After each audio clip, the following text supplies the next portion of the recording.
सुशांत सिंह राजपूत की हत्या के बाद कई चीजें बाहर निकल के आई हैं। कुछ मैंने इंटरव्यूज पढ़े हैं, कुछ डायरेक्टली भी बात की है। तो उनके पिताजी का कहना है कि वो फिल्म इंडस्ट्री में हो रही टेंशन के करके बहुत ज्यादा परेशान थे। अभिषेक कपूर जिन्होंने उन्हें लॉन्च किया, उनके साथ हाल ही में एक फिल्म की है केदारनाथ। उनका कहना है कि it was a systematic dismantling of a fragile mind. Ankita जो उनकी लॉन्ग टर्म पार्टनर रह चुकी हैं, उनका कहना है कि वो सामाजिक रूप से की गई अपमान और बेइज्जती नहीं सहन कर पाया। तो अब मैं आपको बताऊंगी कि मूवी माफिया ने ना कि सिर्फ उनको बैन किया था, सिस्टमैटिक डिसमेंटलिंग, कैसे कतरा कतरा करके उनका दिमाग तोड़ा गया है, उनको मारा गया है।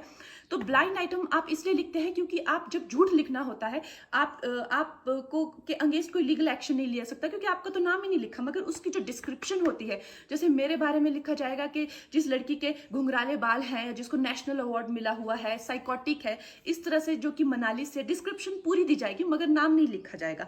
23 अगस्त 2017 को बॉलीवुड लाइव सुशांत के बारे में लिखता है कि वो जब भी सेक्स करता है तो सिर्फ अपने ही गाने सुनता है, वो सबसे बड़ा नार्सिसिस्ट है। 16 दिसंबर 2016 में मुंबई मिरर लिखता है कि सुशांत एक ट्रक ड्राइवर की तरह लगता है। 22 फरवरी 2019 को मुंबई मिरर लिखता है कि पार्टी में तमाशा करने के बाद सुशांत ने कांच की बोतल एक डायरेक्टर के सर पे दे मारी। 18 अक्टूबर 2018 को डीएनए लिखता है कि सुशांत ने अपनी को एक्टर का रेप किया और वो मीटू के चलते अब जेल जा सकता है। और ऐसी न जाने कितने अनगिनत झूठ।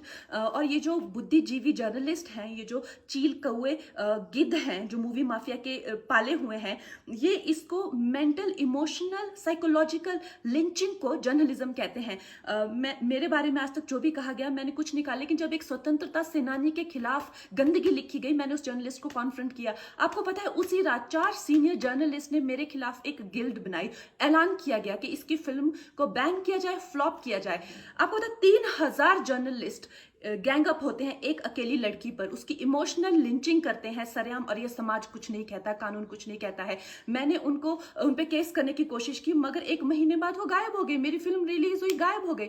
तो मेरा कहने का मतलब ये है कि अगर ये समाज जिस अन्याय की बुनियाद पर खड़ा है और कभी आवाज नहीं, आप ये पढ़ते हैं, चटकारे लेते हैं, कभी आपने सोचा है कि कभी नेपो किड्स के बारे में ये क्यों नहीं लिखा जाता है?